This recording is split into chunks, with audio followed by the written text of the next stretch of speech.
Muchas gracias, maestra Angélica, y bienvenidos a todos los participantes. Agradecemos su asistencia en esta modalidad virtual y esperamos que este evento sea de muchos aprendizajes para todos ustedes.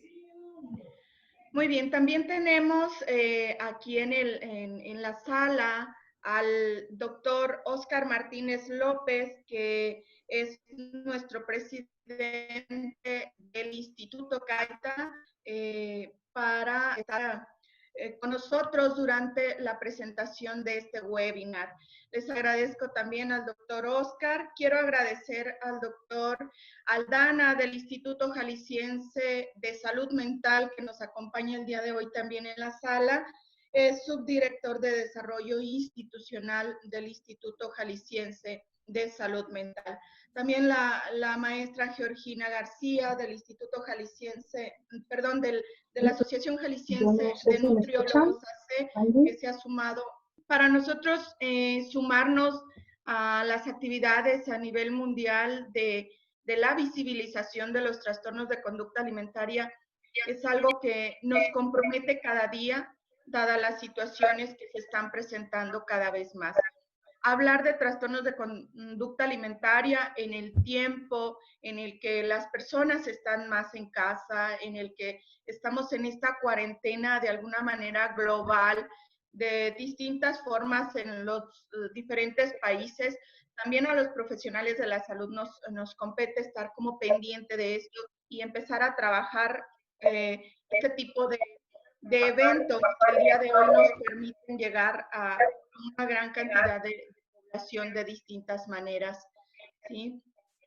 Para nosotros va a ser importante también que este seminario, este webinar, vamos a tener 2 ligas. En esta primera parte estaremos en esta liga. A las 11 de la mañana nos vamos a cambiar. Ya varios de ustedes están en contacto con nuestras redes sociales y han visto en el póster el siguiente link para las 11 de la mañana. Entonces lo quiero comentar desde ahora para que inmediatamente en cuanto cerremos a las 11 estemos presentes también en el otro link, ¿sí? Doctora Karina, no sé si haya algo más que usted pueda agregar antes de que iniciemos.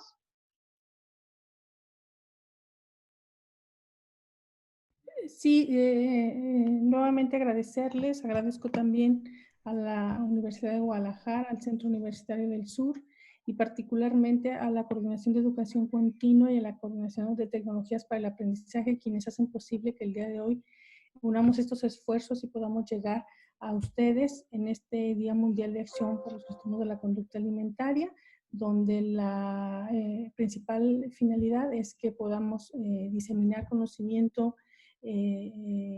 veraz, científico, acerca de estos trastornos. Al finalizar esta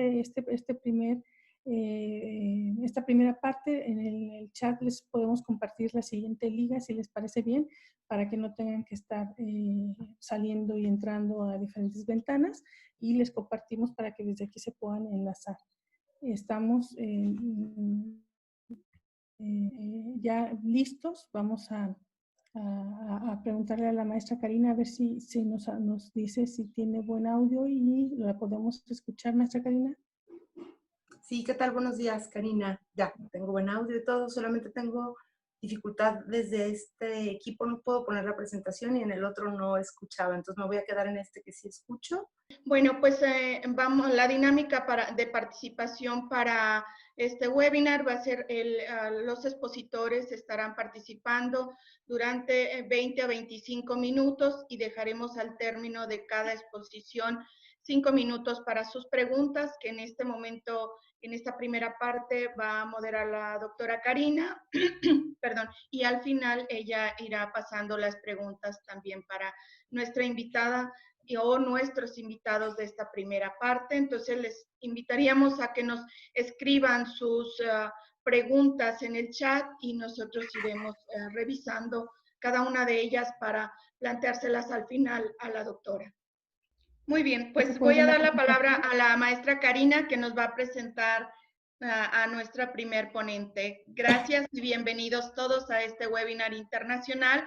Agradecemos también a la doctora Eva Trujillo, que ha estado en el apoyo de todo este este evento. Muchísimas gracias. Adelante, doctora Karina. Muchísimas gracias, maestra Angélica. Pues no me resta más que darles la más cordial bienvenida a todos y en particular a nuestra primera presentadora, a la maestra Karina Coria Libenson, que nos va a compartir esta mañana el tema tratamiento del trastorno por atracón, terapia eléctrico-conductual y cirugía, terapia eléctrico-conductual. La maestra Karina Coria tiene formación en terapia cognitivo-conductual, es licenciada en psicología por el ITESO, miembro de la Association for Contextual Behavior Science México Chapter, diversos entrenamientos nacionales e internacionales en terapia eléctrico-conductual, protocolo en terapia eléctrico-conductual, terapia de exposición prolongada para síndrome de estrés postraumático, terapia de aceptación y compromiso, psicoterapia analítica funcional, mindfulness, entre otros. Tiene una especialización en adolescentes y es miembro del equipo de terapia eléctrico-conductual de BT México. Durante su trayectoria profesional de más de 20 años se ha desarrollado como consultor clínico y psicoterapeuta en programas de Stop the Violence de la Organización de las Naciones Unidas, el manejo de grupos e intervención en crisis en la clínica de ansiedad y depresión y estrés, ansiedad, bulimia y comer compulsivo, el Hospital Jardines de Guadalupe, el Instituto Jalisciense de Salud Mental, entre otros. De igual manera, ha sido terapeuta individual y grupal en grupos de educación especial y ha laborado en el Sistema de Desarrollo Integral de la Familia en Guadalajara. También se ha desempeñado como terapeuta con niños en situación de calle. Es coautora del libro Estrés Postraumático, tratamiento basado en la terapia de aceptación y compromiso manual, del manual moderno.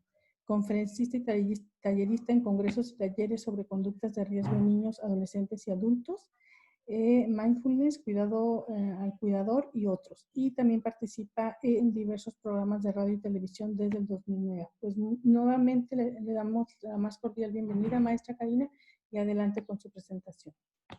Muchísimas gracias, doctora Karina. Muchísimas gracias, Angie, y a todo el equipo que hace posible este evento. Es un verdadero honor para mí poder participar con ustedes en compañía de tan comprometidos y profesionistas dedicados a la salud mental. Y bueno, vamos dando inicio. Me va avisando cuando quiera que adelante la presentación. Sí. Muy bien, muchas gracias. Si quieres, pasamos a la que sigue. Gracias. Para contextualizar un poco, particularmente todos estamos conscientes que los trastornos de conducta alimentaria tienen una prevalencia, al menos hasta el 2019, de 20,000 casos nuevos por año.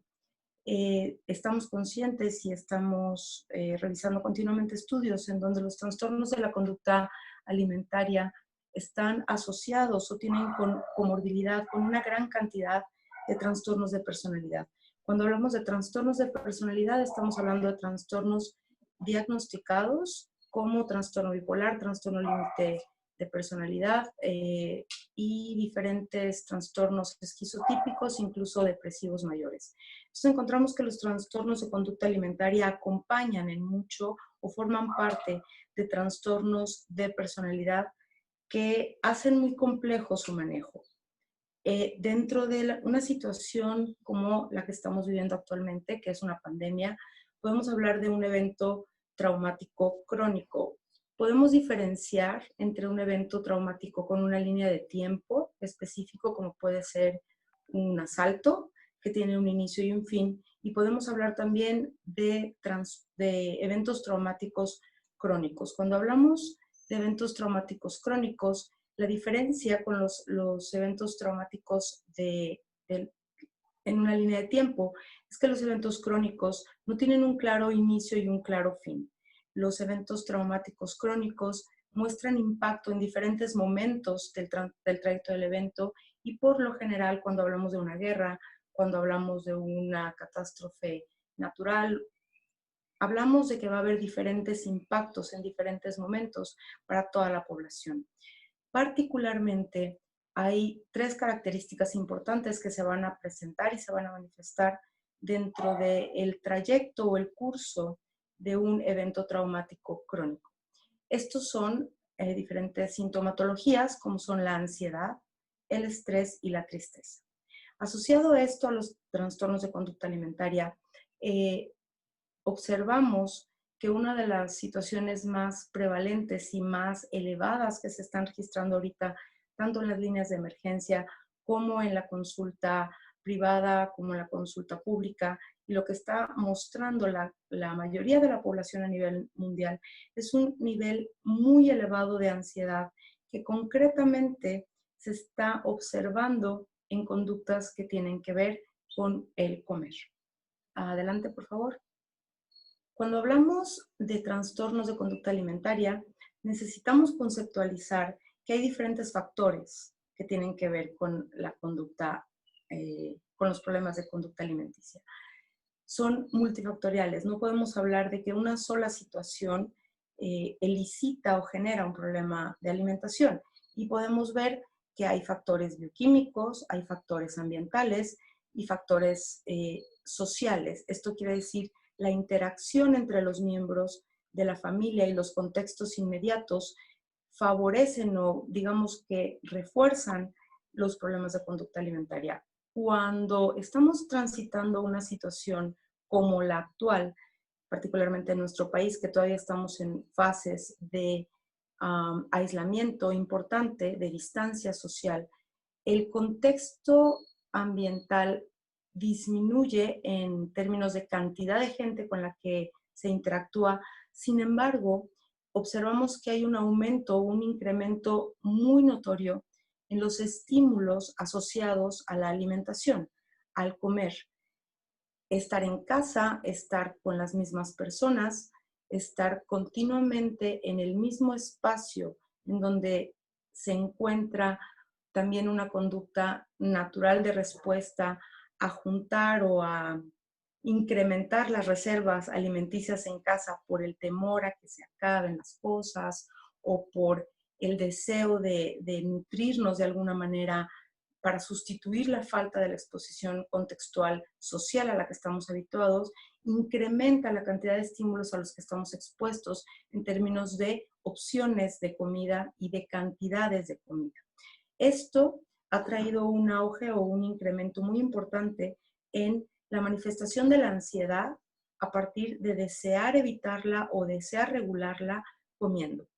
Particularmente en nuestra cultura y creo que en la mayoría de las culturas de habla hispana, el comer, el hacer de comer y el alimentarnos es una característica que tiene una gran cantidad de significados emotivos. En nuestras culturas y en nuestra cultura particularmente, asociamos el dar de comer y el comer con placer, con amor, con cuidado. Entonces, estos estímulos que están más presentes que usualmente o que lo que estaban presentes en nuestra cotidianidad, están haciendo una gran cantidad de ruido y de movimiento, particularmente para las personas que ya tenían una tendencia o alguna sintomatología de conductas problemáticas en relación a la alimentación, y en este momento se está observando que hay un incremento muy notorio de la necesidad de comer o de la forma de comer o de la cantidad de comer en el día a día. Comer tiene muchas funciones para cada persona. Cuando hablamos de un trastorno de conducta alimentaria, el que sea, anorexia, bulimia, comer restrictivo, atracón, observamos que la comida cumple la función de sustituir la experiencia emotiva. Es decir, ante una situación estresante, ante una situación de preocupación extrema, de miedos, de incertidumbre, el incremento de la ansiedad se da de manera natural y se da de manera biológica. El sistema simpático actúa con una respuesta ante la amenaza que percibe y trata de contener o compensar o disminuir esa amenaza. Una forma de aliviar, al menos de manera transitoria, o de cubrir necesidades placenteras o de cubrir aspectos emotivos es comer. Cuando estamos expuestos a un ambiente natural, a una cotidianidad como la teníamos antes de esta pandemia, encontramos que la forma de proveernos de nutrición, de placer, de reforzadores es muy variada.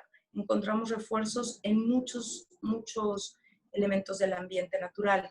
Al estar restringidos y estar aislados, esta cantidad de estímulos reforzantes se ven seriamente reducidos. Entonces, estamos orientando una gran cantidad de atención a la comida. Y la función de la comida viene a sustituir todos estos otros reforzadores que usualmente teníamos.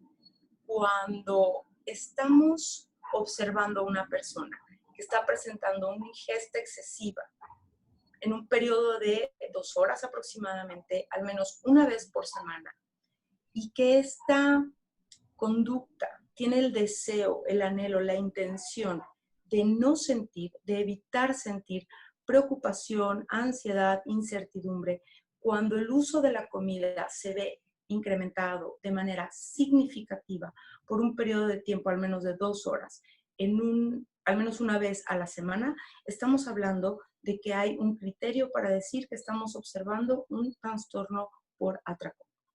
La que sigue, por favor. La investigación nos dice que dentro de todos los trastornos de conducta alimentaria que conocemos, el trastorno por atracón ha sido un trastorno al que se le ha dado a lo mejor menos importancia o menos atención, debido a que es un trastorno que por lo general viene acompañado de otros, como el comer restrictivo. Es muy común que encontremos ambos trastornos en la misma persona. Es más llamativo a lo mejor o ha sido más atendido el hablar de restricción o anorexia o el hablar de compulsión o bulimia. En términos del trastorno por atracón, podríamos decir que el trastorno por atracón es un trastorno más sutil. Podemos encontrar que las personas aparentemente están más adaptadas al contexto y aparentemente no tienen tantas dificultades o no presentan tantas dificultades en adaptarse de forma efectiva a realizar funciones operativas en términos de trabajo, de socialización, en relaciones interpersonales, en formar una familia, en tener hijos. Incluso podemos decir que hasta es poco perceptible que alguien pueda tener un trastorno por atracón, porque lo que se observa en la conducta operativa es, digamos, bastante común. No llama mucho la atención el trastorno por atracón. Hay 2 características importantes en el trastorno por atracón que son poco comentadas y que son la base del tratamiento, de los tratamientos basados en evidencias. Y esto es el sentimiento de vergüenza que experimenta la persona que comete los atracones. Es difícil para una persona compartir, expresar, incluso en situaciones terapéuticas o médicas, que tiene comportamientos que caen dentro de los criterios de atracones. Puede ser que la persona diga que come mucho, que le gusta mucho la comida, pero es poco probable que la persona pueda tener o conciencia o tener la regulación de la emoción, de la vergüenza para poder expresar que está transitando un trastorno por atracón. Los modelos de tercera generación basados en evidencia, esto quiere decir que tienen suficiente investigación para asegurar que funcionan en términos de la remisión del trastorno o del manejo del trastorno para manejar una calidad de vida que no esté definida ni orientada por el trastorno. En términos del trastorno por atracón encontramos 2 enfoques principales que son los que más evidencia tienen. Uno es la terapia cognitiva conductual focalizada en la conducta alimentaria. En este protocolo de intervención se trabaja con la persona en hacer una revisión de la ingesta, en contar la ingesta, en estar consciente de la frecuencia de la ingesta y sobre todo de clarificar cuáles son los momentos en los que tiene los atracones. Si esto está asociado a un restaurante en específico, a un lugar de la casa en específico, a un grupo de alimentos. La terapia focalizada en la conducta alimentaria está centrada en atender y regular la cantidad de ingesta y a partir de un registro diario del consultante poder balancear y poder repartir esta cantidad de ingesta para que no caiga en conductas de atracón. Este programa de terapia cognitivo-conductual focalizado en la conducta alimentaria consta de 3 partes y siempre va a constar de un terapeuta individual que está a cargo del proceso. Es muy frecuente que se requiera el apoyo de un psiquiatra porque los niveles de ansiedad y de impulsividad son muy elevados y es muy probable que la persona requiera de un medicamento. Entonces tendrá que contar con un psiquiatra y de un nutriólogo especialista en trastornos de alimentación. ¿Por qué especialista? Porque es muy importante comprender cuál es la función de la alimentación o de la comida más allá del peso. Y eso solamente lo domina y lo conoce un nutriólogo especialista en trastornos de alimentación. Por ello es importante clarificar que estas son las 3 partes centrales del tratamiento de la terapia cognitivo-conductual focalizado en la conducta alimentaria. La que sigue, por favor. La terapia dialéctica conductual es un modelo basado en evidencia que tiene alrededor de, se inició en 1980 por la doctora Marsha Linehan, que el año pasado fue reconocida como una de las 100 científicas más importantes en la historia de la humanidad. Ella desarrolló el modelo y el modelo de terapia dialéctico-conductual tiene un protocolo específico para atender trastornos de la conducta alimentaria y un protocolo específico para atender el trastorno por atracón. El objetivo de la terapia dialéctica conductual es establecer criterios en donde las personas puedan orientarse a una vida que valga la pena ser vivida. La que sigue, por favor.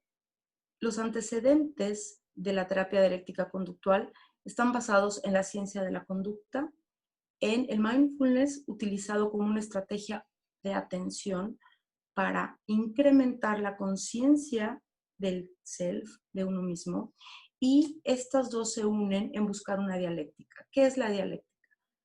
La dialéctica es poder encontrar entre dos fuerzas aparentemente opuestas e incompatibles una convivencia, una integración que sea compatible con mantener calidad de vida, con mantener una vida orientada a valores y metas y con lograr los objetivos que la persona desea lograr, sin que las conductas problemáticas sean quienes marcan la orientación o la brújula de la cotidianidad y del deterioro de la calidad de vida, por decirlo de alguna manera. La que sigue, por favor.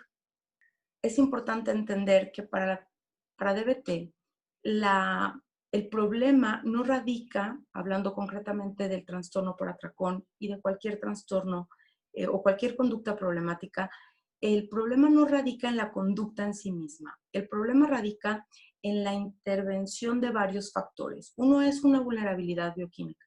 Se ha encontrado que las personas que tienen conductas problemáticas de alimentación, de uso de sustancias, de disregulación emocional, tienen una tendencia bioquímica, una tendencia biológica que los pone más vulnerables.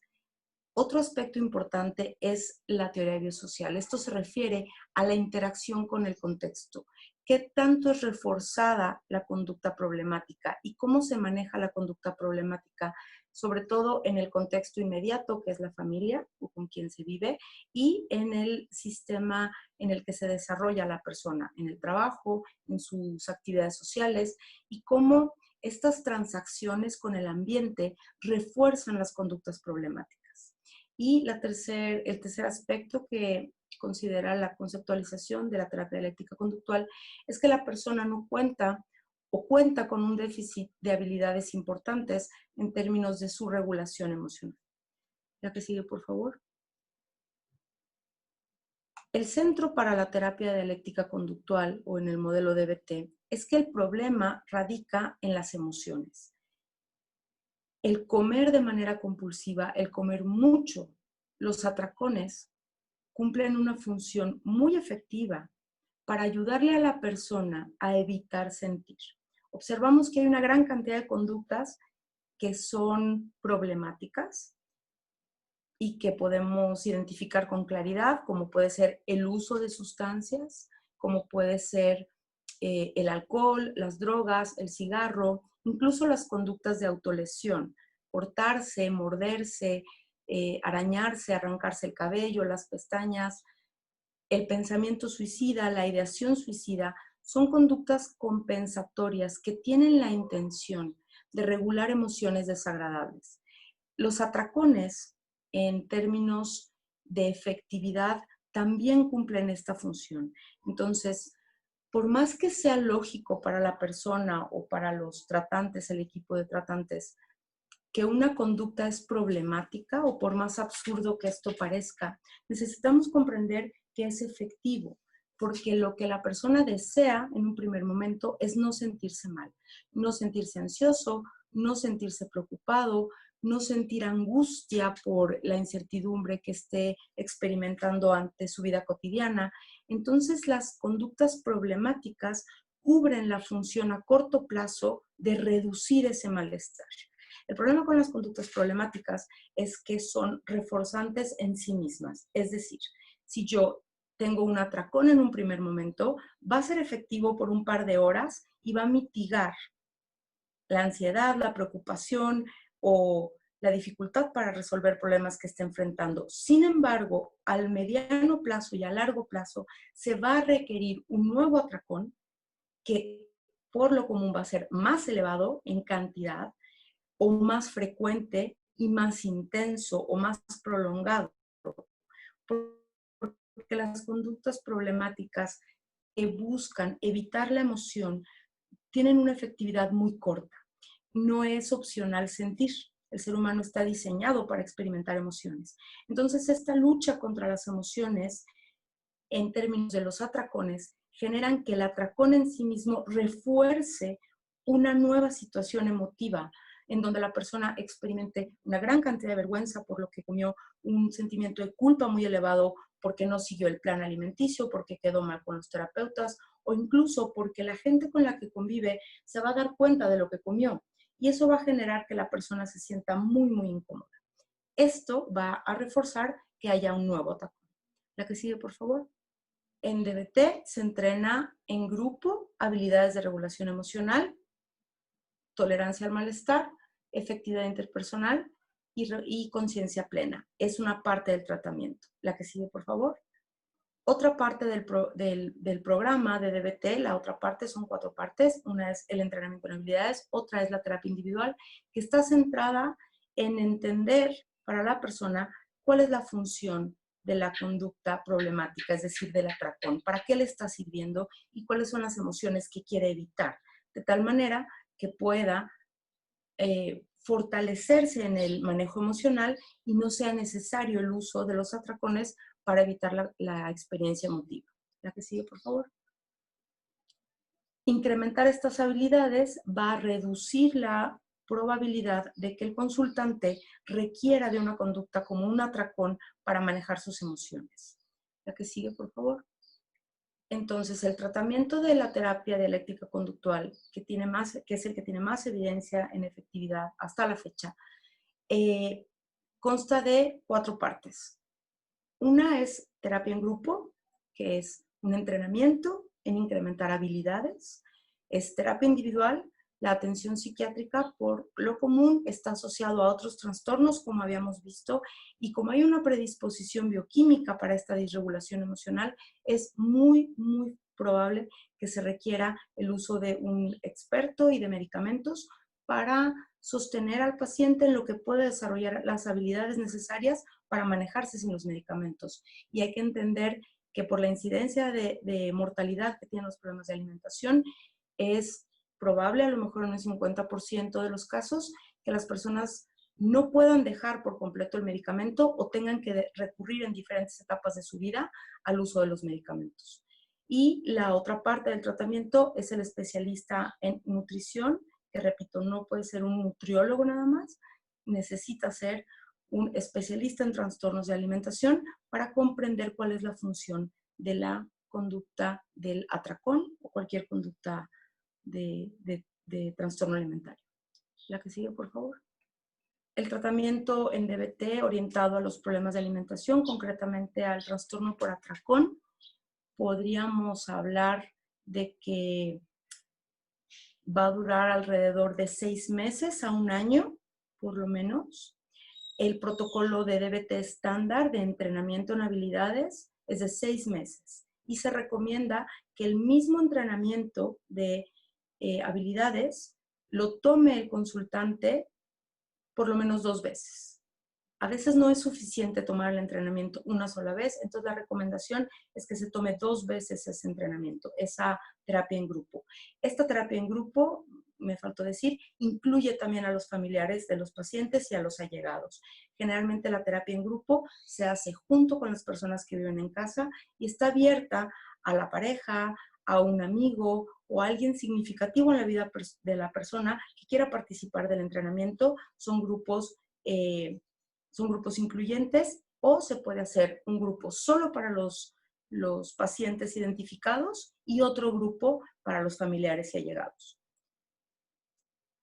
Una de las partes importantes del tratamiento es que los terapeutas que hacen DBT tienen que estar en equipo de consultoría donde se supervisan una vez a la semana.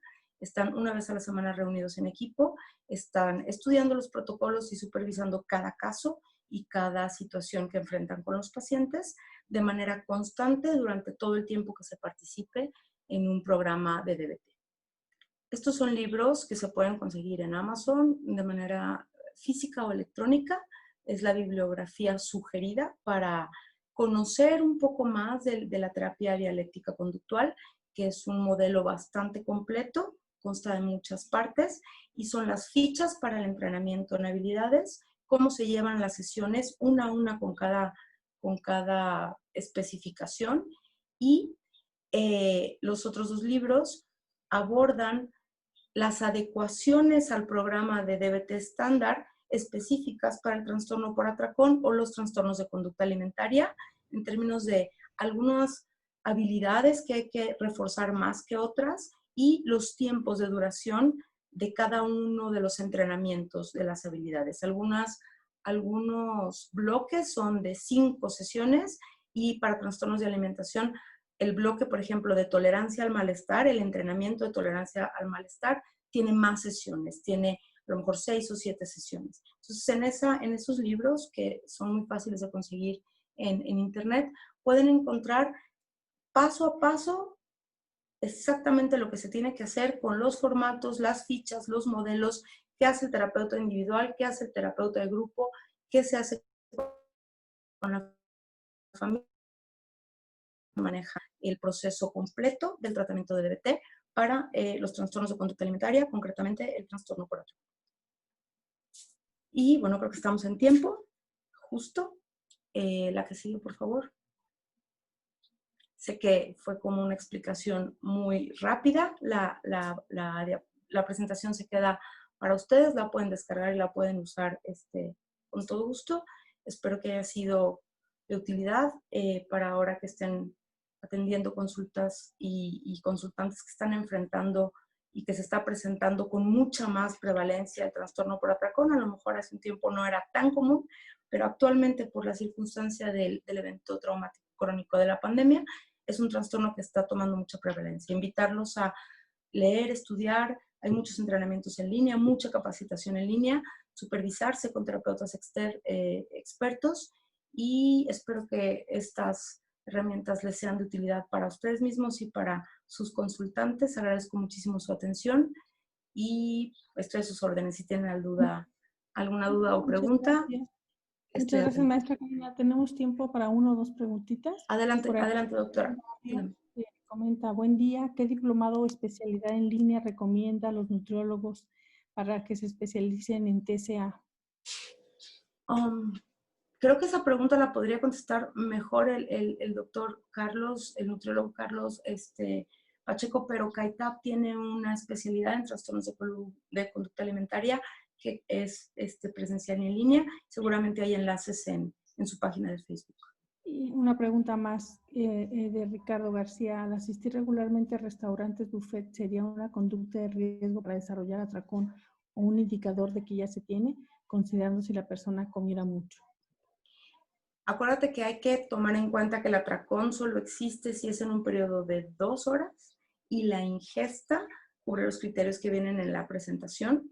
Por supuesto que es una conducta de riesgo estar asistiendo a lugares donde hay buffets cuando tienes al consultante en una fase activa del trastorno. En la medida que vaya regulando sus emociones, va a ser capaz de estar en esas situaciones sin cometer el atracón. Pero de entrada sí se recomienda reducir las vulnerabilidades y esas vulnerabilidades incluyen contextos de riesgo.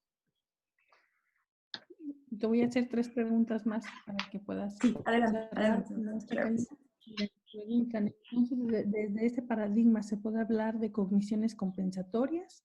Una pregunta más, si una persona da positivo en el test de síndrome del comedor nocturno, ¿se podría determinar que la persona padezca trastorno por atracón? Y finalmente, en pandemia, ¿se podrá modificar DBT en línea? ¿Hay experiencia? Sí, está modificándose ya DBT en línea, ya se están haciendo grupos en línea, terapia en línea, solo hay varios criterios que son importantes tomar en cuenta cuando hay riesgo suicida o hay trauma o estrés postraumático. No es recomendable que las primeras sesiones sean en línea, porque el riesgo de atentar contra la vida se incrementa.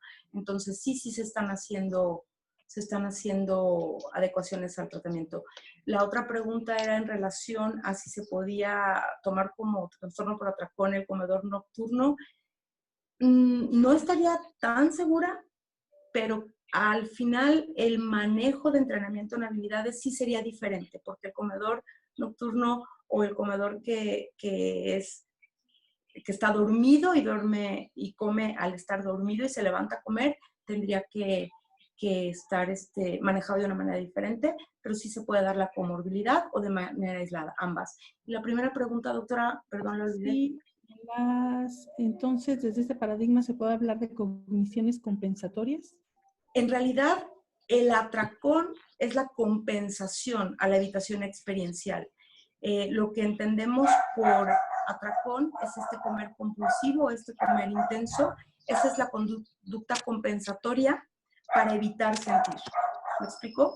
Y observamos que la función del atracón va orientado específicamente a la evitación experiencial.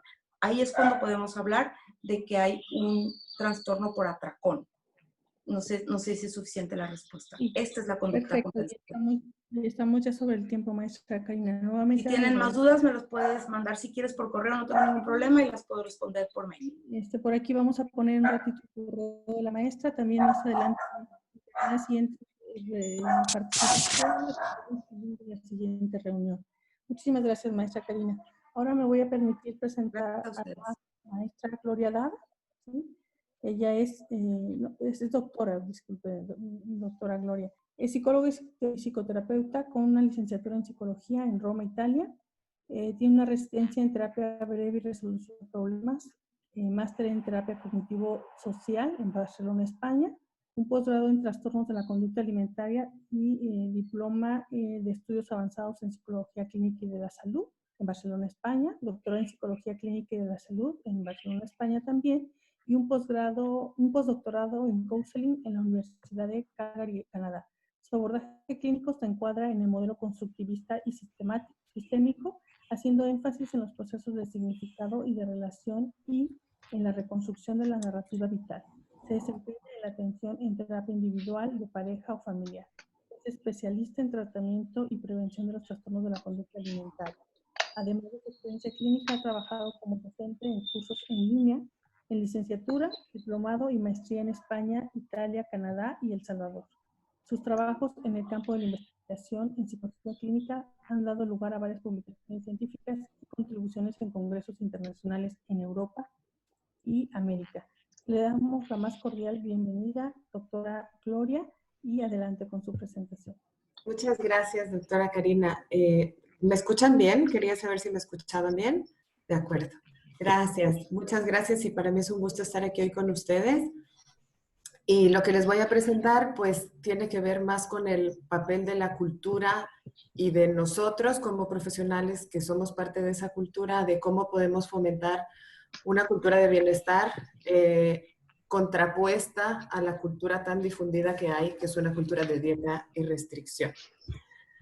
En este momento nosotros vemos que hay una excesiva importancia del peso y la silueta, muy difundida culturalmente, y en ese sentido podemos hablar de lo que algunos han mencionado como síndromes asociados a la cultura o trastornos étnicos, es decir, son ciertos patrones de conducta que responden a esos énfasis culturales, a los que como cultura o como sociedad le damos una importancia muy grande, y que eso puede estar detrás de ciertas ansiedades o estrés compartido por los miembros de una cierta sociedad en un periodo o en un momento histórico.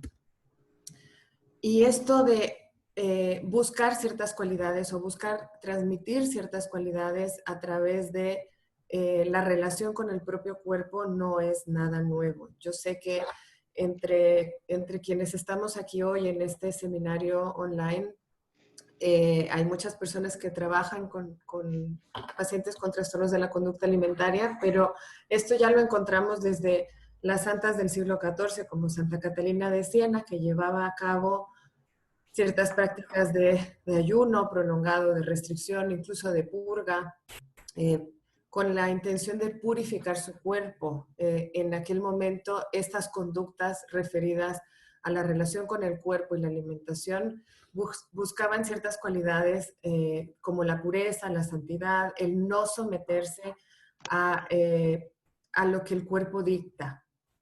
Y ahora, tantísimo tiempo después, ciertamente también asociamos ciertas cualidades en relación a un cierto peso y a una cierta silueta.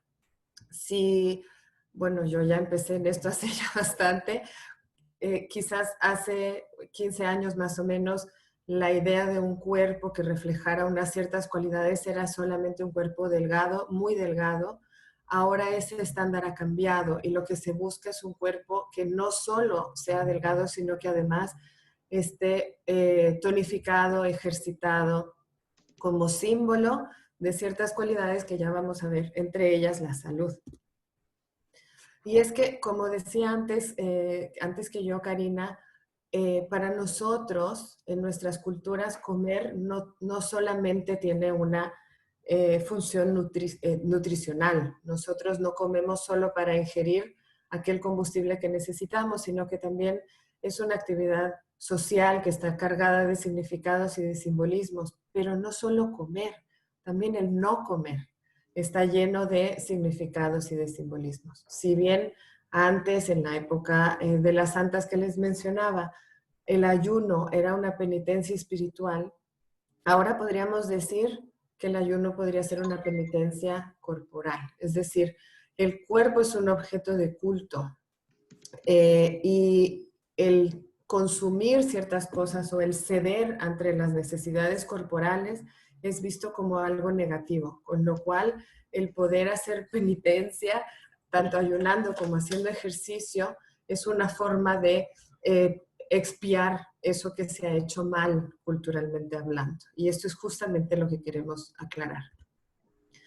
Cuando yo me estaba preparando esta presentación, hice una búsqueda muy rápida en Google para usarlo como una especie de termómetro de estas construcciones compartidas. Una de mis búsquedas puse nada más comer sano. Y lo que me apareció era esto. Obviamente hice una captura de pantalla, así que no puedo enseñarles todo lo que venía debajo, pero puedo asegurarles que eran páginas y páginas y páginas del buscador con imágenes muy parecidas a esta, donde comer sano se asocia con comer un cierto tipo de alimento, verduras, frutas y muy poco más. No vemos ningún otro tipo de nutrientes aquí. Después hice otra búsqueda que decía vida saludable.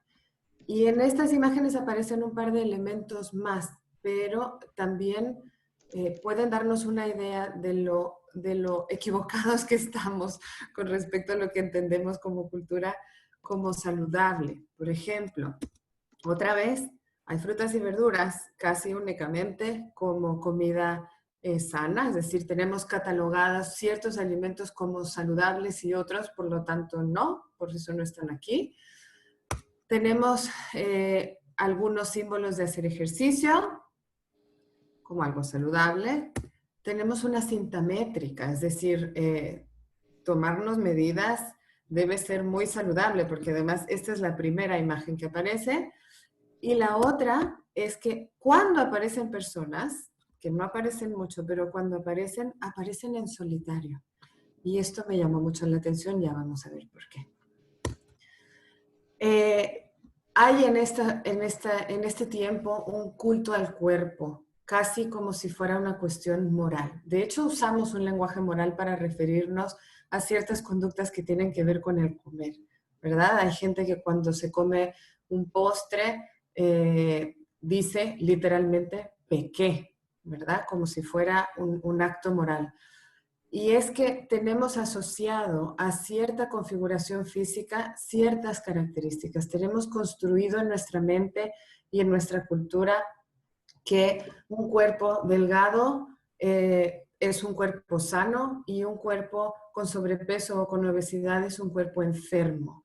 Y esto ya presta a malentendidos porque se da lugar a una discriminación que ya vamos a abordar enseguida, pero no solamente tiene que ver con el sano y enfermo, también se cree que podemos deducir las características de una persona con solo mirar su silueta. Por ejemplo, se suele asociar a las personas delgadas con características como ser responsable, ser confiable, ser reflexivo, ser lógico, ser una persona trabajadora, mientras que a las personas que tienen sobrepeso o obesidad se les cataloga como irresponsables, inestables, impulsivas, caóticas, holgazanas, simplemente en base a su peso corporal. Y en este tiempo donde estamos en cuarentena, Karina lo decía antes que yo, y yo lo quiero llevar a este discurso cultural del que estoy hablando. Si nosotros pensamos que estamos inmersos en una cultura de dieta, y que ahora tenemos que quedarnos en la casa, en cuarentena, que no podemos salir, que nuestros escenarios sociales están muy restringidos, otras fuentes de gratificación están ausentes o muy restringidas también. Pero además, esta cultura de dieta nos sigue bombardeando a través de las redes sociales con mensajes donde el no comer, el privarse o el comer esos alimentos que veíamos en esas pantallas que son sanos y de privarnos de todos los otros, es algo deseable. ¿Cuántos de nosotros no hemos visto ahora en redes sociales circulando un montón de memes y de posts diciendo que de esta cuarentena vamos a salir todos obesos, que muchas imágenes con mucha burla y que eso puede generar también miedo, culpa, fobia a la gordura, fatofobia, discriminación y prejuicios a las personas que ya tienen sobrepeso.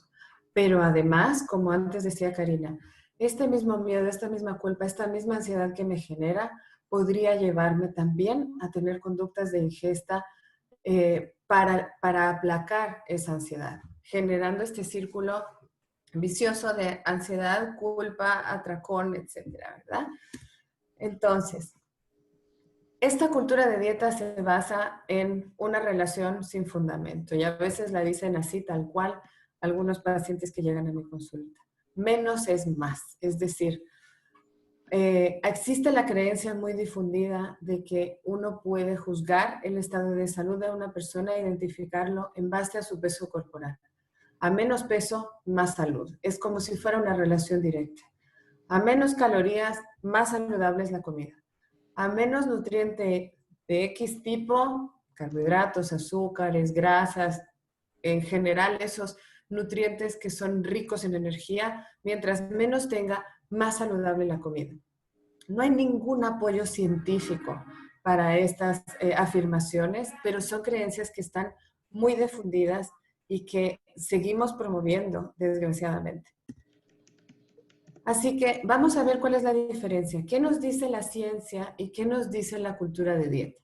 La cultura de dieta nos dice que el sobrepeso y la obesidad dependen de la dieta y de la actividad física que uno haga. Así que, pues si depende de eso, cualquiera que haga dieta y ejercicio tendría que tener el mismo resultado. porque el cuerpo en esta visión es simplemente una máquina que quema calorías, nada más. Esta visión crea también mucha culpa en las personas que están en intentos para regular su peso porque tienen problemas de sobrepeso o de obesidad, incluso acompañados por profesionales, porque si nosotros tenemos la creencia de que cualquiera puede lograrlo, ¿verdad? Cualquiera que haga y siga una dieta de forma responsable, diligente y que haga ejercicio, va a tener el mismo resultado. Quien no lo consigue se frustra. Tiene una mala imagen de sí mismo, tiene una autoestima deteriorada, etc. Tiene unas consecuencias que a largo plazo van a empeorar su calidad de vida y su salud en general.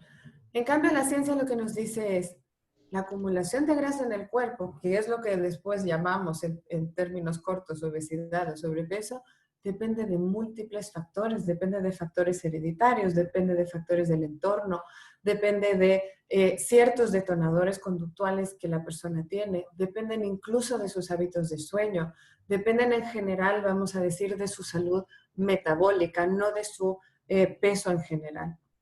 Por lo tanto, la misma dieta y la misma cantidad de ejercicio van a dar resultados diversos en personas diversas. Porque nuestro cuerpo no es solamente un quemador de calorías, es un sistema increíblemente complejo. Y entonces, ¿qué es eso del peso ideal? Las personas suelen guiarse sobre estas tablas de índice de masa corporal, por ejemplo, o de normopeso. Las personas solitas, esto está accesible para cualquiera, pero no se les explica que son estándares orientativos para los profesionales de salud. De hecho, para eso fueron creadas. Y si se usan sin ayuda de un experto y sin una buena guía, esto puede dar lugar a malos entendidos, porque no es cierto que el índice de masa corporal es una medida única. Por ejemplo, si tenemos a una persona muy musculada, su índice de masa corporal va a ser alto y eso no quiere decir que caiga en sobrepeso y obesidad. Tenemos que recordar siempre, como decía hace un momento, que nuestra herencia genética influye grandemente nuestra estructura ósea, la forma y talla corporal, nuestra altura, nuestra complexión, nuestro peso, nuestros hábitos, etcétera, van a tener mucho que ver en ese peso al que yo puedo considerar sano para mí. El peso ideal entonces es aquel en el que la persona se siente fuerte, en el que se siente con energía. ¿Con energía para qué? Para llevar un estilo de vida que le permita tener hábitos saludables y una vida normal y plena. Existen malos entendidos sobre qué es un enfoque en salud versus un enfoque en el peso. Hay gente que piensa que no enfocarse en el peso es equivalente a promover la obesidad. Para empezar, quien tenga esta creencia, pues yo pienso que es porque no ha entendido qué es la obesidad, ¿verdad? Es como si fuera una cosa muy, muy simple, cuando en realidad es un fenómeno bastante complejo. Hay también una creencia muy difundida en que la gente con sobrepeso no debería sentirse cómoda en su cuerpo y no deberíamos animarlos a sentirse cómodos en su cuerpo. Acuérdense de la diapositiva que les mostraba antes, que también se relacionan ciertas características de la persona con su peso y su silueta. Y entonces, si existe la creencia de que la persona con sobrepeso tiende a ser irresponsable, tiende a ser holgazana y encima nosotros los profesionales no los ponemos a raya, por decirlo de alguna manera, ¿verdad? Entonces los estamos descuidando. A mí una vez un médico, un cardiólogo, me dijo muy burlonamente que nosotros los psicólogos que nos dedicábamos a los trastornos de la conducta alimentaria, a los pacientes con sobrepeso y con trastorno por atracón los ayudábamos a morir felices, pero a morir al fin y al cabo. Y yo creo que esto es absolutamente incorrecto.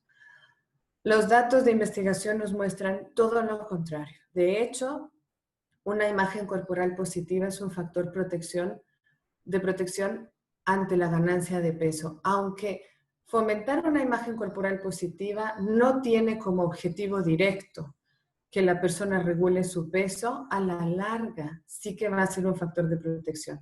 ¿Por qué? Porque quien se siente bien, quien se siente cómodo con su cuerpo, lo va a cuidar más, lo va a cuidar mejor. Y por lo tanto va a ser más fácil para esta persona poder asumir hábitos saludables que son sostenibles a largo plazo.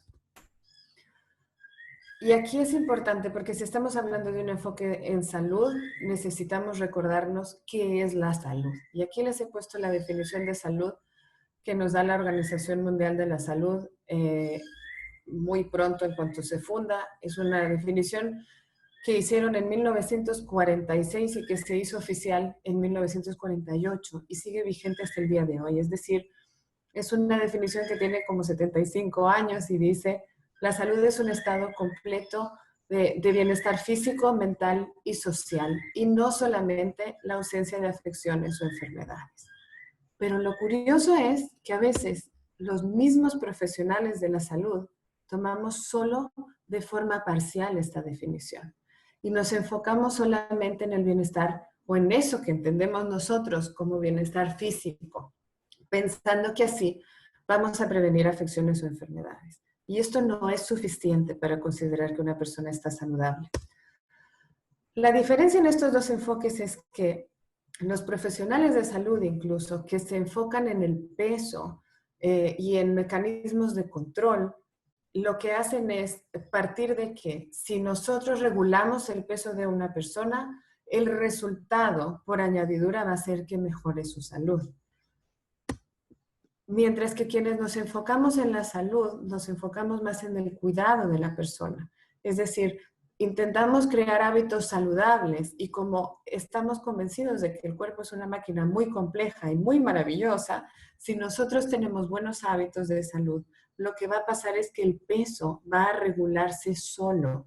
El cuerpo va a hacer lo que tiene que hacer con lo que nosotros le estamos dando. Y otra vez, es curioso porque aunque el enfoque en salud no está dirigido a la disminución del peso, mientras que el enfoque en el peso sí, los resultados que encontramos con respecto al control del peso son mejores en el enfoque en salud, según nos dice la investigación. Las intervenciones que se suelen hacer desde un enfoque del peso se basan en la restricción de la ingesta, muchas veces cirugías, medicamentos, etcétera, y el ejercicio es visto como, decíamos antes, una forma de quemar esas calorías que se han consumido.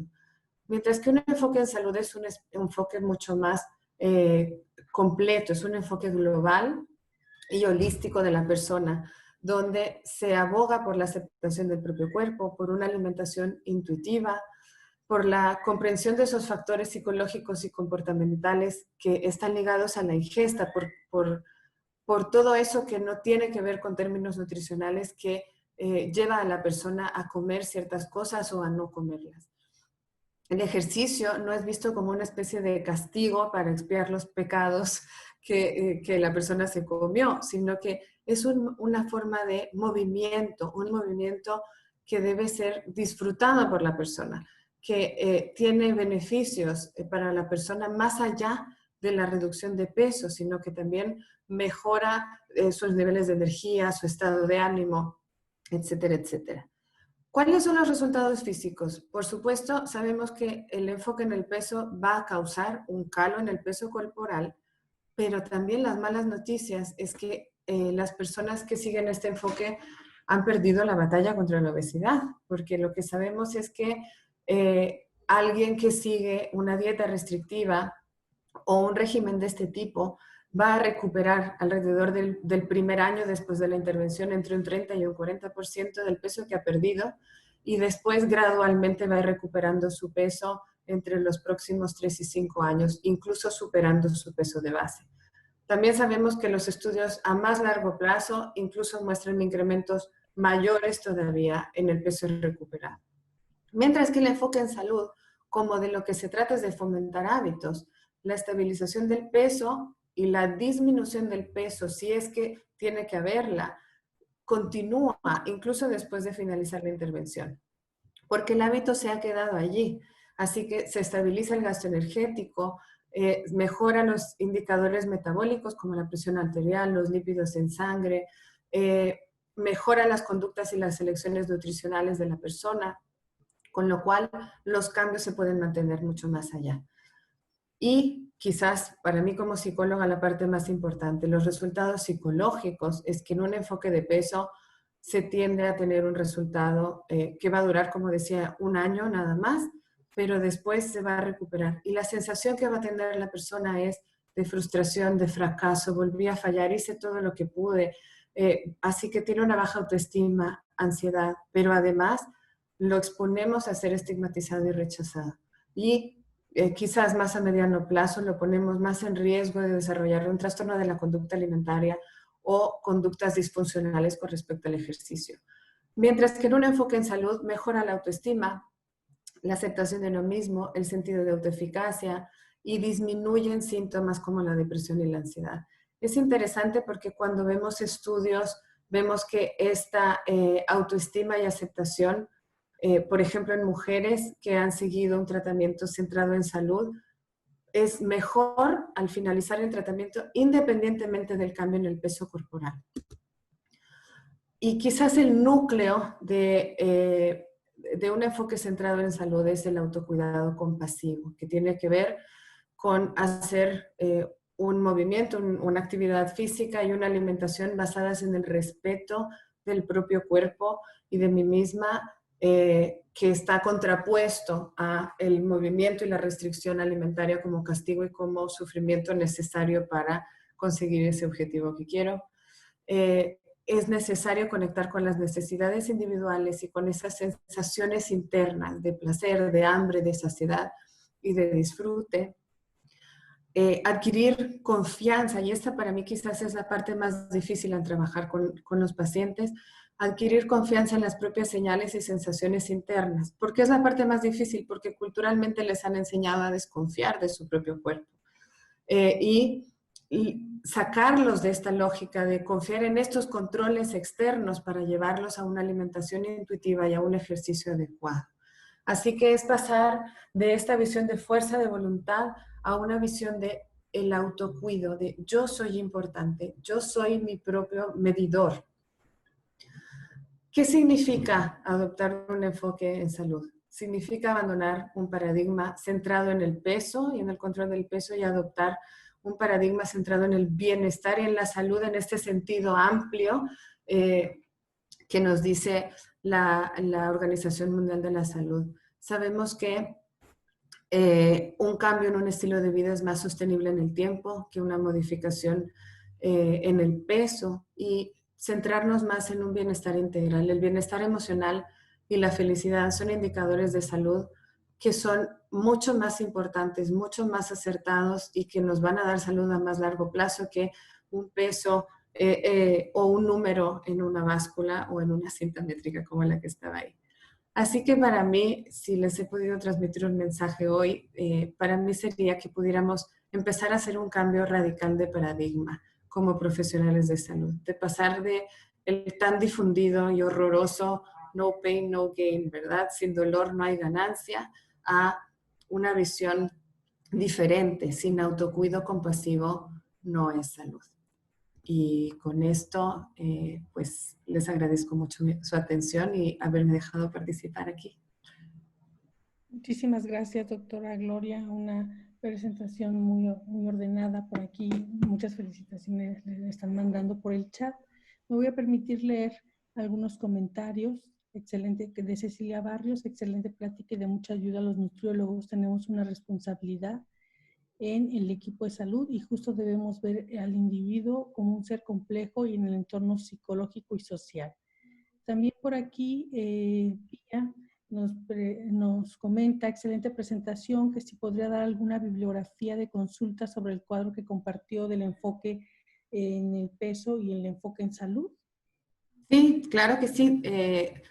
Bueno, aquí está mi correo. Si me escriben un correo, yo con mucho gusto les voy a mandar la presentación a ustedes, doctora Karina, y también pues al que quiera material, con mucho gusto yo se lo envío. ahorita vamos a ver si es posible subirlo en esa sesión o en la siguiente, y si no, con gusto déjenos sus correos electrónicos y con gusto también les compartimos las presentaciones. Por aquí también, Camila Mariel, la verdad me encantó tu presentación, Gloria. Me gustaría recibir alguna bibliografía de estos temas y si tienen alguna red para que la puedan seguir, alguna red social.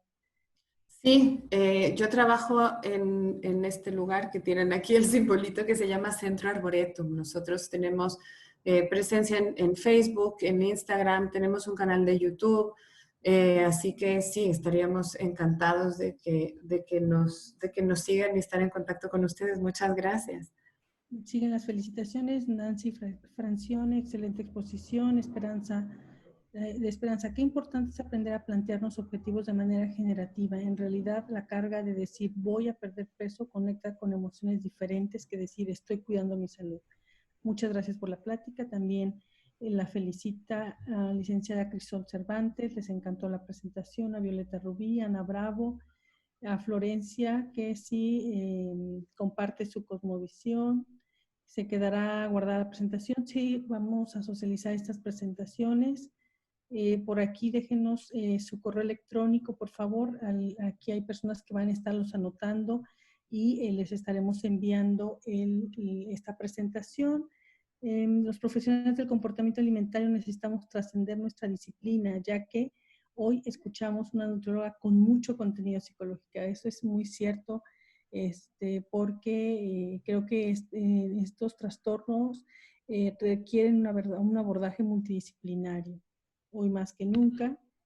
Excelente presentación, completa y ordenada. Saludos desde Chile. Muchas gracias. Las felicitaciones. ¿Cómo podemos hacer que los pacientes dejen de centrarse en el peso? Muchas veces ellos mismos llegan sin querer, enfocarse a la salud y buscan solo el peso. Sería la última pregunta. Un minutito para que la conteste, doctora. Sí, esto tiene que ver con lo que les decía antes. Para mí también es difícil porque muchas veces el paciente que llega a mi consulta, yo no soy nutricionista ni nutrióloga, yo soy psicóloga, así que el paciente que tiene problemas de sobrepeso o de obesidad viene a mi consulta casi porque ha sido regañado, es decir, ya recibe bastante mal el mensaje de que lo manden al psicólogo, ¿verdad? ¿Por qué me mandan al psicólogo si tengo un problema de peso? Quiere decir que ya los nutriólogos no saben qué hacer conmigo. Entonces, tratarlos de desenfocar de algo que llevan tanto tiempo y a lo mejor 5, 6, 7 profesionales a la espalda que les han dado dietas restrictivas y que les han hecho sentir mal porque no pueden llegar a los resultados que les han puesto cuando el problema son los objetivos y no son los pacientes, ¿verdad? Darles ese cambio de paradigma es muy difícil. A mí una cosa que me funciona es darles justo lo que ustedes me están pidiendo, bibliografía. Esto no es algo que digo yo, no es una visión romántica que tiene Gloria, ni porque soy buena gente y entonces tengo esta forma de verlos. Les doy estudios científicos que demuestran que va a ser un resultado mucho más estable en el tiempo y que van a conseguir cambios reales, que está demostrado desde hace 20 años. Esto tampoco es nuevo lo que les estoy proponiendo, ¿verdad? Entonces, cuando ven números, cuando ven que hay ciencia detrás de esto, es más fácil que puedan confiar, ¿verdad? Y dar ese salto, aunque, bueno, hay que ir viendo también porque el paciente también espera, porque así lo han acostumbrado, espera resultados drásticos. Es decir, si este tratamiento funciona, tendría que bajar de peso no sé cuánto en el primer mes. Y en realidad hay que ir también cambiando esto, que el cambio no va a ser tan drástico, pero va a ser sostenible. Muy bien, pues le agradecemos mucho su participación, doctora, nuevamente. Gracias por compartir este conocimiento con todos los participantes. Ahora, muchísimas gracias a ustedes. A hacer la presentación del siguiente ponente, el maestro Carlos Alejandro Pelayo Gervasio. El maestro Carlos Alejandro es licenciado en nutrición de la Universidad de Guadalajara, tiene una maestría en nutrición clínica por la Universidad del Valle de México, Campus Zapopan, diplomado en desarrollo de habilidades psicológicas en la intervención psicológica por el Colegio de Psicología de Jalisco. Actualmente es docente en el Centro Universitario de Tonalá de la Universidad de Guadalajara. También es docente del Centro Universitario UTEC y ha sido secretario del Comité de Titulación y director de tesis. Participó como docente en la maestría en nutrición deportiva de la Universidad del Valle de México, Campus Zapopan, y en la maestría en nutrición clínica en la Universidad de Durango, Campus Ensenada. Trabajó como docente en la Universidad Antropológica de Guadalajara, es miembro fundador de la Asociación Jalisciense de Nutriólogos AC y miembro fundador de Consulta y Asesoría Integral para el Tratamiento de la Anorexia y la Bulimia, AC CAITA. Tiene 12 años de experiencia en el trabajo clínico con los trastornos de la conducta alimentaria y además es conferencista y coautor de artículos científicos de revisión en revistas internacionales. Pues le damos la más cordial bienvenida, maestro Carlos, y adelante con su presentación, 25 minutos aproximadamente, para que podamos tener un breve espacio para preguntas y respuestas. ¿Qué tal? Muy buenos días a todos. ¿Sí me escuchan? Sí, sí lo escuchamos. Sí, perfecto. Hablamos de los trastornos de la conducta alimentaria y todas las complicaciones que ello lleva. Muchos de los temas que se han abordado el día de hoy y los que se van a abordar, pues están totalmente asociados a la parte cognitiva que, pues el problema lo amerita, ¿no? Siendo una enfermedad mental. Algunas consideraciones que me llamaron la atención es los porcentajes de la prevalencia que ocurre, y teníamos por ahí un dato del 2012 que mencionaba que en México al menos se diagnostican 20,000 casos anuales de un trastorno de conducta alimentaria, anorexia y bulimia.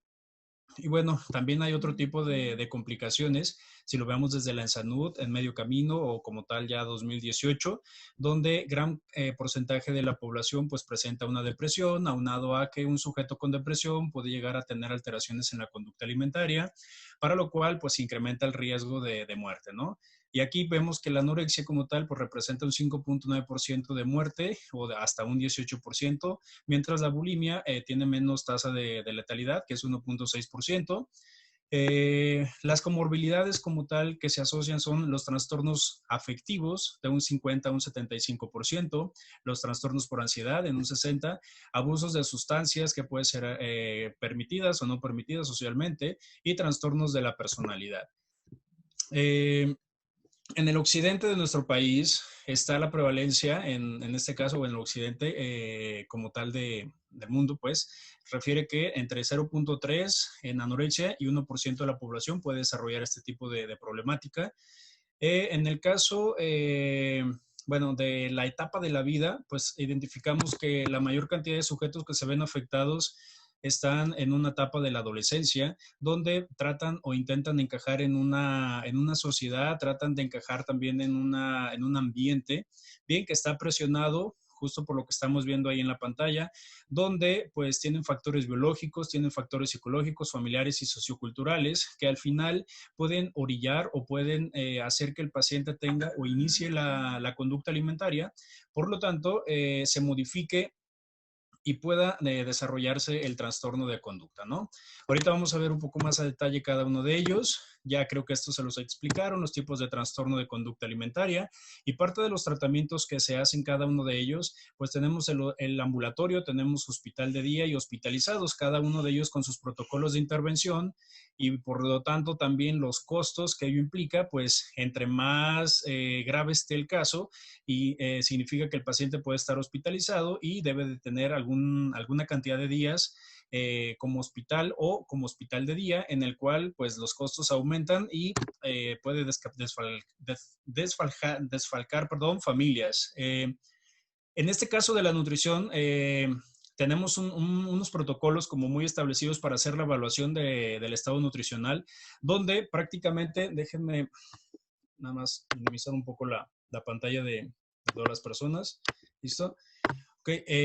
Tenemos como la forma y el protocolo de hacer una evaluación de todos los sujetos que pueden observar en pantalla, donde hay diferentes capas que tenemos que considerar para la hora de hacer nuestro proceso alimentario y nutricio. Bien, este proceso alimentario y nutricio pues lleva desde considerar escenarios de la práctica tal cual de uno, los sistemas de salud en los cuales se va a atender al sujeto, los sistemas sociales, la economía, tenemos la comunicación que se pueda dar, las colaboraciones, etcétera, y al final tenemos acciones que podemos hacer nosotros como profesionistas, la evaluación del sujeto, considerando pues toda la información que nos pueda aportar, y también pues toda la información que ellos no nos puedan aportar, pero que alguien de su familia sí lo puede hacer, la historia clínica, laboratoriales, etcétera. El diagnóstico llega de hacer una buena recabación de la información. Podemos hacer una excelente intervención con ese diagnóstico si es que está de una manera pues bien determinado. Y por supuesto que como en todo caso, después de una intervención que tenemos, vamos a tener que generar una forma de monitorear nuestra acción. Bien, esa es la forma en la cual en nutrición se puede trabajar. De una forma muy específica se ponen los pasos. Paso 1, pues puede ser un examen nutricional, tal cual. Tenemos que hacer un diagnóstico, tenemos que hacer una intervención, un monitoreo y tenemos que evaluar todo lo que hemos realizado en este momento con el paciente. Por ahí logran identificar unas mayúsculas que dicen PES, donde podemos observar que el PES son unas siglas de el problema, la etiología y los signos y síntomas que el paciente está teniendo. Dentro del tratamiento, como intervención, pues se hace, o sea, dentro de una forma precoz, podemos hacer que el paciente tenga, o de los objetivos es una recuperación del peso saludable, establecer un menú personalizado con alimentos que el sujeto se sienta cómodo, pero siempre y cuando cubra los requerimientos que necesita para su etapa de la vida, aumentar el consumo de alimentos haciendo un poco de educación nutricional para que el sujeto empiece a incorporar esta cantidad de alimentos que de una u otra forma han llegado datos fuera de él, como puede ser la parte social, las redes sociales, etcétera, donde le dicen o le comentan que hay alimentos que no debería de comer, hay alimentos que son malos, etcétera, como parte de la estigmatización y clasificación del alimento. Bien, todo ello puede llevar a que el sujeto tenga esta modificación en las conductas alimentarias, en las cuales al final, si se hacen crónicas, en determinado momento pueden ser agudizadas, o una crónica paulatina, donde el cuerpo tiende a tener una adaptación a ese nuevo estilo de vida, donde el paciente es probable que cuando se hagan algunas pruebas médicas no va a salir nada alterado. Eso es una realidad. Entonces, el paciente crónico es probable que haya tenido una adaptación y por lo tanto no tiene una complicación clara en laboratoriales. Pero sí hay otros valores que podemos considerar donde decir que el paciente sí tiene una complicación, que ahorita lo vamos a observar. Bien. Dentro de esas complicaciones médicas que tanto pueden dañar al paciente y que algunos de ellos ya se quedan con las complicaciones, es la pérdida de peso. Esta pérdida de peso puede generar un estrago porque hablamos de un proceso de ayuno, considerando este proceso de ayuno que dentro de nuestro organismo hay una cantidad de metabólicas que el organismo tiene para usar energía, producir energía y también transformar la energía que consumimos, poder almacenarla y en su determinado momento poder usarla. Bien, entre ello también tenemos reservas un poco de todo. Algunas alcanzan para unos días, otras alcanzan para años. Bien. Pero cuando se hace crónico la complicación, pues podemos ver alteraciones en esta pérdida de peso de la masa ósea, donde el sujeto puede llegar a desarrollar algo que conocemos como osteopenia, o si sigue con esta pérdida de masa ósea puede llegar a osteoporosis y es probable que tenga serias complicaciones como fracturas recurrentes o una mala recuperación del evento, ¿va? El paciente también puede llegar a tener una intolerancia al frío y lo podemos ver más en pacientes que tienen anorexia, donde es probable que haga calor y el paciente sí anda muy abrigado. La piel se hace un tanto escamosa, pierde esa capacidad de hidratación, de elasticidad, etcétera. Y algo común que puede ocurrir en el paciente cuando tiene complicaciones agudas y crónicas, en este caso es pues una complicación aguda, cuando en un proceso crónico el sujeto puede llegar a tener anemia y puede también presentar alguna pelagra en determinados momentos, bien, por deficiencia de niacina o vitamina B3. Otras complicaciones que identificamos en el paciente por las conductas o las conductas compensatorias que el sujeto tiene es el reflujo gastroesofágico, que por lo general pues va a ocurrir como efecto o consecuencia de que el paciente tiende a compensar lo que ha ingerido haciendo esta conducta, ¿no? Del vómito, lo más común. El esófago de Barrett, que también pues es una alteración en el esófago por la constante, el constante contacto de los jugos gástricos en el esófago, que el esófago no tiene esa capacidad que tiene el estómago para soportar un pH ácido. Deshidratación, que es algo muy riesgoso para el paciente y más cuando toma laxantes o más cuando toma o provoca el vómito como una medida compensatoria, puede generar alteraciones hidroelectrolíticas, donde puede llegar también a tener una alteración a nivel cardíaco que aumenta el riesgo de enfermedades cardiovasculares. Aquí podemos identificar algunas complicaciones como la hipocalemia, que es una disminución en las concentraciones séricas del calcio, y para aquellos a lo mejor que no ubiquen una concentración o una alteración sérica del calcio, pues ayuda para todos y cada uno de los movimientos que hacemos gracias a la estimulación del músculo. Entonces, ese parpadeo que damos se da por un músculo y gracias a que hay unas concentraciones adecuadas de calcio en nuestro organismo, de sodio, de potasio, de agua también, pues podemos generar esos movimientos. Si no, sería imposible que nos pudiéramos mover. De ahí que el paciente, cuando hay una deshidratación, podemos identificarlo porque va a tener cierta sintomatología muy específica. Puede llegar a desarrollar otro tipo de deficiencias nutricias. Por ejemplo, estamos viendo ahí un paciente que puede tener algún tipo de glositis o inflamación de la lengua por deficiencias de vitamina B6. Podemos tener también la presencia de algún tipo de anemia por deficiencias de hierro, etcétera. Puede haber un desgaste en el esmalte dental por la presencia del ácido que sale del estómago y que destruye la dentina, bien, que cubre a los dientes, que le genera esa protección. Y además una complicación que puede ser pues bastante peligrosa en el paciente puede ser desde una acidosis hasta una alcalosis metabólica, que esto es una descompensación de los controles hemodinámicos y del pH en el organismo. Bien.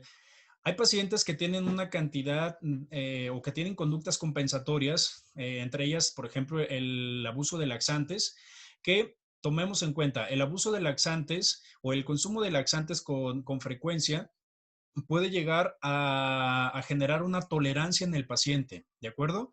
De manera que el paciente va a necesitar siempre comer más, tener un aumento en el consumo.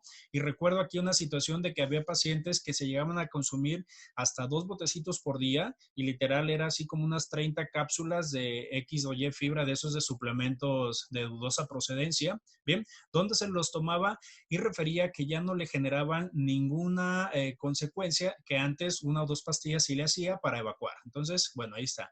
La acidosis metabólica, que decía que es una de las complicaciones más fuertes que el paciente puede tener y si no se atiende en su tiempo, pues puede el paciente fallecer. Hipotensión arterial, por una disminución también en el desequilibrio hidroelectrolítico, por una alteración que puede ser esta hipotensión por una hipovolemia, pues por la pérdida de líquidos. Una irritabilidad, el paciente por lo general se torna un tanto inestable, el paciente puede presentar insomnio y en determinado momento pudiera llegar a presentar también una psicosis. Bien. Dentro de los tratamientos, pues teníamos el ambulatorio, el hospital de día y el internamiento como tal. Para poder establecer qué paciente va para cada tratamiento, decimos que el paciente ambulatorio, por lo general, lo vamos a identificar como un sujeto estable, lo vamos a identificar como un paciente sin que tenga un riesgo de tipo de conducta suicida que pueda llevar, en este caso, a sus actividades diarias en la escuela, en su familia, etcétera, sin ningún problema. Y también que su índice de masa corporal esté por arriba de 16 kilogramos por metro cuadrado. Hablaba hace ratito la doctora sobre el IMC, perfecto, coincido con ella. No en todos los sujetos va a ser un factor para evaluar al paciente. No sirve en aquellos pacientes que tienen un desarrollo de masa muscular, ¿bien? Pero en este tipo de sujetos que sabemos que por lo general pues no hacen una actividad física, el IMC puede ser una excelente opción para evaluarlo, tanto que está considerado dentro de los criterios para hacer el diagnóstico y ver qué o cuál es el mejor tratamiento para su intervención. En este caso, para hospitalizar a un sujeto, bueno, vamos a presentar que el paciente tiene por debajo del 75% de su peso ideal. Consideremos que el peso ideal de un paciente es 100 kilos, ¿bien? Si está por debajo de 75 kilos, que es el ideal, entonces vamos a considerarlo como un factor para que ingrese a una hospitalización. En este caso, el paciente puede presentar conductas evasivas de ingestión de alimento, por ejemplo, el no cenar, el a lo mejor romper los alimentos en el plato para no ingerir esa cantidad, mezclarlos, come cantidades muy pequeñas o tanto tiene su clasificación de alimentos catalogados por etiquetas que evita comer cierto tipo de alimentos porque ya los tiene como el alimento que tiene carbohidratos, eso tiene grasa, este no, etcétera. Bien. También va a haber problemas de depresión y condiciones psiquiátricas que para ello, bueno, tenemos que trabajar siempre en la comunidad interdisciplinaria donde esté el psicólogo, el psiquiatra, el médico, el nutriólogo y en este caso para hacer hospitalización del sujeto, pues su índice de masa corporal debería de estar por debajo de 13.9 kilogramos por metro cuadrado, donde prácticamente vamos a tener una ganancia de peso en este paciente. Vamos a ver un poquito más adelante cuáles son las recomendaciones nutricias para atender al paciente hospitalizado. Bien. Y bueno, dentro de las intervenciones nutricias, en particular, tenemos los requerimientos deben de ser pues muy del sujeto, van a ser independientes, no podemos generar. Vamos a tener que considerar el índice de masa corporal, vamos a tener que ver también los porcentajes de masa grasa que presenta el paciente y vamos a tener que evaluar el balance hidroelectrolítico, que aquí pedimos un perfil pues de electrolitos con el médico y hay algunos estudios de laboratorio que vamos a pedirle al sujeto siempre, por ejemplo, la biometremática, la química sanguínea, vamos a pedirle perfiles hepáticos, vamos a pedirle perfiles lipídicos, etcétera, y vamos a aumentar, en este caso, aumentaremos recomendaciones o porcentajes de alimento cuando el índice de masa corporal llegue por arriba o que esté por debajo de 14 kilogramos por metro cuadrado, intentando recuperar ese peso que el paciente ha perdido. Ahorita, con más claridad, vamos a ver cómo estas intervenciones. Bien. Tenemos que identificar, cada uno de los sujetos presenta una ganancia de peso muy diferente. Hay pacientes que tienen un metabolismo mucho más acelerado que otros, es probable que alguien gane peso más rápido que otro. Bueno, hay que estar monitoreando esta parte. De manera que va a ser un tanto impredecible. Bien, podemos tomarnos o podemos guiarnos en las guías, valga la redundancia, pero aún así es probable que el paciente no tenga esta recuperación, pero bueno, estamos trabajando bajo investigación científica y estamos trabajando bajo recomendaciones de investigación. Y bueno, fijaremos objetivos para población específica, en este caso adolescentes. Vamos a considerar percentiles. Estos percentiles pues vamos a tomarlos como un percentil inicial porque no podemos considerar como tal un índice de masa corporal como lo hacemos de manera general para el paciente adulto. Sí, para el paciente adolescente consideramos tablas de crecimiento, por eso consideramos los percentiles, bien, que puede estar entre 14 y 39. Y bueno, va a haber complicaciones, sí, dependiendo cuál es o cómo haya sido el problema, cómo está el problema del paciente. Aquí era lo que les mencionaba sobre los percentiles. Podemos identificar, la Organización Mundial de la Salud tiene sus tablas de crecimiento para niños, para niñas. Aquí solo he puesto un ejemplo de ellos para niños, ¿bien? Donde tenemos de 5 a 10 años, son percentiles. Y tenemos solo para la estatura. Se supondría que a la hora de evaluarlos tendríamos que tener estas herramientas con nosotros para ver si el sujeto está más bajito de la estatura o está mucho más alto, está dentro de los rangos normales. También hay para peso, en lo cual podemos corroborar que ese peso pues vaya dentro de los parámetros recomendados por la OMS. Y de esta forma podemos también dar información a nuestros o a los papás de los pacientes que entiendan qué está pasando y cómo puede ir recuperando, que a lo mejor está un poquito bajo de peso, pero está dentro de los rangos o que sí está muy por debajo de peso y tenemos que hacer acciones que vayan a generar un impacto de manera rápida y oportuna para el paciente. En la anorexia, parte de la intervención que vamos a dar es en una desnutrición grave, se recomienda de 25 a 35 kilocalorías por kilogramo por día. No se recomienda dar más de 1000 kilocalorías porque esto llevaría a que el paciente tuviera un riesgo de desarrollar algo que conocemos como un síndrome de realimentación, y el síndrome de realimentación puede generar alteraciones muy fuertes que pueden llevar a la muerte del paciente. Entonces, cuidado con ello, porque si el paciente no ha muerto por el problema de la anorexia, pues sí puede morir por el problema del síndrome de realimentación, que nosotros como nutriólogos dimos una cantidad exagerada de nutrientes que el organismo de ese sujeto no podía metabolizar, no podía usar, y le causamos pues una alteración. Bien, una desnutrición moderada a leve puede ir de 30 a 40 kilocalorías por kilogramo por día, y es importante referir que cada 7 días intentemos aumentar 500 kilocalorías por día al paciente, para que en el transcurso de una semana el paciente haya ganado medio kilogramo de peso. Bien, esto puede cambiar. Hay pacientes que con esta cantidad de aumento por día, 500 kilocalorías, es probable que en una semana pueden llegar a tener hasta 1 kilo o hasta 2 kilogramos, dependiendo también qué tipo de alimentos sean consumidos. La idea es que entonces la dieta esté totalmente equilibrada, esté balanceada, con porcentajes normales. No hay ningún problema con los porcentajes de distribución de los macronutrientes, proteínas, lípidos e hidratos de carbono para el paciente, siempre y cuando pues entonces demos esa recomendación de requerimiento energético, y hay que cuidarlo bien para evitar el síndrome de realimentación.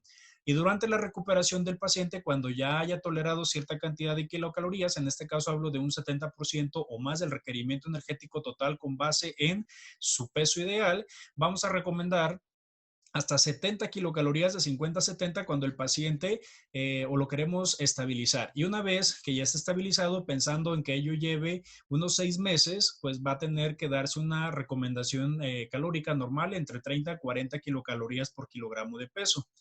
Estas son las recomendaciones que se hacen por parte de las guías. Y bueno, algunas complicaciones que teníamos para cada uno de ellos son las complicaciones metabólicas en anorexia, están las cardiovasculares, las gastrointestinales, renales, endocrinológicas. Tenemos también problemas óseos, dermatológicos y hematológicos.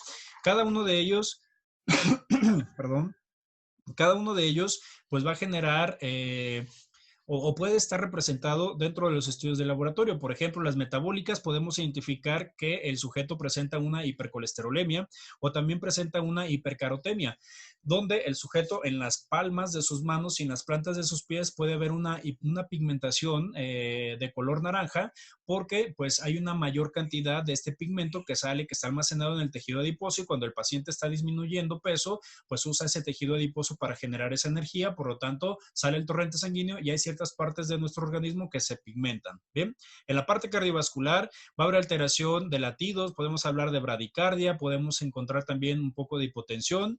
El paciente en gastrointestinales puede tener con muchísima frecuencia el estreñimiento. En renales, desde un fallo renal crónico que se da por una hipovolemia, por una pérdida de líquidos. Puede el paciente también tener algunas conductas compensatorias bastante agresivas, por ejemplo, una actividad física en horas que no son tan saludables, ejemplo, 3 de la tarde, cuando está el sol a todo lo que da, no se hidrata adecuadamente, y una deshidratación puede llegar a generar un problema de una lesión renal aguda que puede complicarse en una lesión renal crónica. Bien. En la parte endocrinológica tenemos, bueno, alteraciones de tiroides. T3, puede ser que el paciente en determinado momento tenga problemas con el uso o con el funcionamiento, perdón, de la glándula tiroides, y puede llegar a tener también hipogonadismo, alguna distrofia de las gónadas también. En la parte ósea, pues hablábamos de la osteopenia, hablamos de la osteoporosis que se puede presentar, un retraso de la maduración ósea si es que el problema aparece con o a una edad muy temprana, por ejemplo, a los 9, 10 años. En las dermatológicas, pues la piel seca, que lo había comentado con antelación.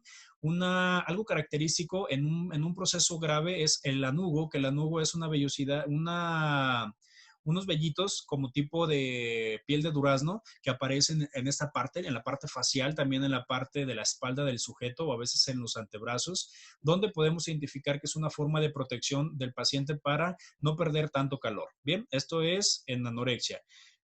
Y en la hematológica vamos a encontrar muchas de las células sanguíneas van a estar depletadas, van a estar disminuidas. Por ejemplo, hablamos de linfocitos, hablamos de eritrocitos, entre otras. Bien. En la bulimia se recomienda cuando el paciente está hospitalizado de 1000 a 1700 kilocalorías. Y las dietas no deben de pasar las 1000 kilocalorías para mujeres y las 1200 para hombres cuando hablamos de una dieta hipocalórica, ¿de acuerdo?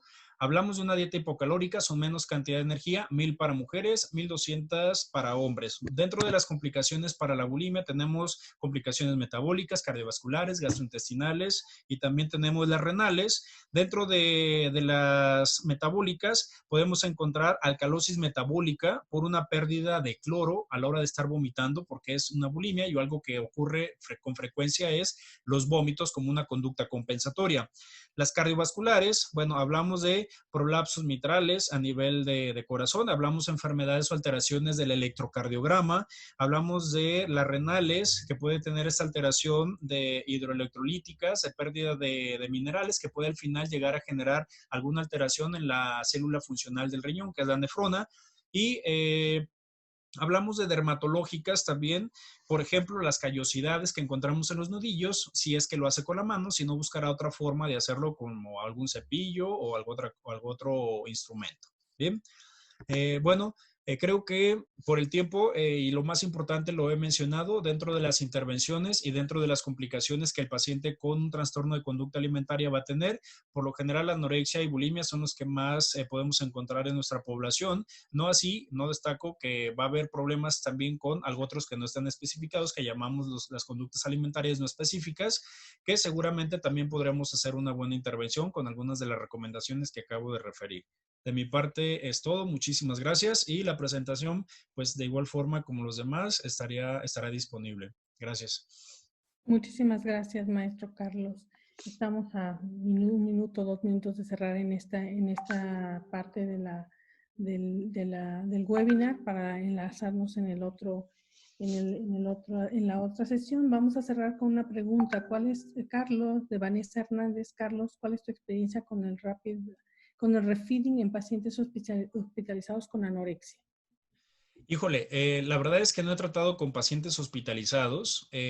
Sí hemos derivado algunos pacientes hospitalizados, pero como tal no tengo esa experiencia tal cual para poderte hablar sobre el síndrome de realimentación en el paciente hospitalizado y las complicaciones. No en el paciente con anorexia como tal. Lo he vivido con otro tipo de pacientes, pero no es el caso.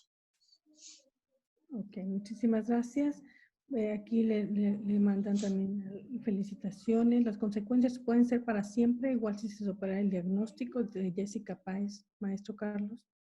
Sí hay complicaciones para siempre, por ejemplo, alteraciones en la distrofia ósea.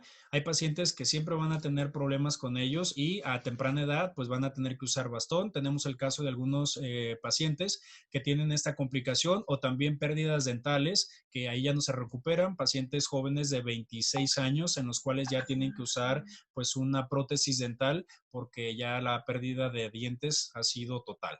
Entonces, hay complicaciones que sí son para siempre. Hablamos también, otro ejemplo de una alteración en las funciones, en este caso de la mujer, con una, se me fue la palabra, no tiene o tiene problemas para embarazarse, ¿de acuerdo? Entonces, eso sí afecta, y hay sujetos que ya en la recuperación, que ese es otro caso que tenemos, la paciente pues quería ser mamá y desafortunadamente por todas las complicaciones que tuvo desde temprana edad, pues ya tuvo una alteración en la función y quedó como si fuera un aparato reproductor femenino, pues de una niña tal cual, no se desarrolló.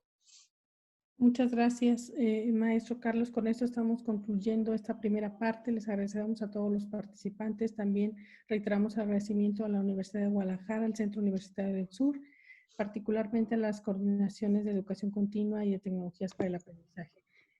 Nos vamos a mudar a la siguiente parte de la sesión. Por aquí se les ha dejado los datos.